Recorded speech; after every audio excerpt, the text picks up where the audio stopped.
Hello viewers, welcome to your Startech journey. আমি আপনাদের কাছে এসে গেছি আবারও একটা নতুন ভিডিও নিয়ে। এই ভিডিওতে আমি আপনাদেরকে দেখাবো কিভাবে আপনারা খুব দ্রুত, খুব সহজেই পশ্চিমবঙ্গ সরকারের খাদ্য দপ্তরের যে রেশন কার্ডগুলো হয় বা আপনাদের যে রেশন কার্ডগুলো আছে, সেগুলোতে আপনারা আপনাদের মোবাইল নাম্বার কিভাবে চেঞ্জ করবেন আধারের মাধ্যমে। তো সবার প্রথমে আপনারা food.wb.gov.in এই ওয়েবসাইটে চলে আসবেন। তারপর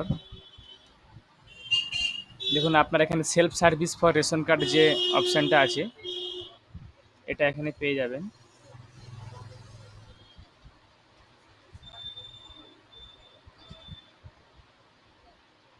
self service for ration card এই অপশান এখানে ক্লিক করবেন।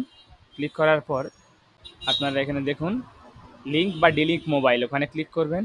করার পর এখানে আপনার রেশন কার্ড নাম্বারটা দেবেন, যে রেশন কার্ডে আপনি আপনার মোবাইল নাম্বারটা চেঞ্জ করতে চাইছেন। রেশন কার্ড নাম্বারটা দেওয়ার পর সার্চ ডিটেলসটা এখানে দেখিয়ে দেবে। এরপরে আপনি এখানে ক্লিক করবেন। ক্লিক করার পর সেন্ড ওটিপি অপশানে ক্লিক করবেন। আপনার আধার রেজিস্টার্ড মোবাইল নাম্বার এখানে ওটিপি যাবে। ওটিপি যাওয়ার পর আপনারা এখানে ওটিপিটা এন্টার করবেন। এটা এন্টার করার পর দেখুন আপনাদের এই নিচে আপনারা একটা এখানে add new mobile number option একটা পেয়ে যাবেন। ওটা যে মোবাইল নাম্বারটা আপনারা এখানে অ্যাড করবেন সেটা কিন্তু শুধুমাত্র ওই রেশন কার্ডেই অ্যাড হবে যেটা আপনারা আগে সার্চ করার সময় দিয়েছিলেন। এরপর এখানে ক্লিক করবেন add new mobile number, new যোগ করতে চাইছেন ওই মোবাইল নাম্বারটা এন্টার করবেন। এন্টার করার পর এখানে সেন্ড ওটিপি অপশানে ক্লিক করবেন।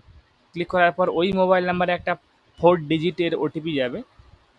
তো ওটিপিটা আপনারা এখানে সাবমিট করবেন। সাবমিট করার পর সাবমিট করলেই আপনাদের প্রসেস ইনস্ট্যান্টলি কমপ্লিট হয়ে যাবে। মানে আপনারা সঙ্গে সঙ্গে চেক করতে পারবেন যে আপনার মোবাইল নাম্বারটা যোগ হয়ে গেছে। এখানে দেখুন ইওর ডেটা সাকসেসফুলি আপডেটেড। তো ভিডিওটা যদি আপনাদের ভালো লেগে থাকে, আপনারা যদি উপকৃত হয়ে থাকেন, তাহলে চ্যানেলটা সাবস্ক্রাইব করবেন,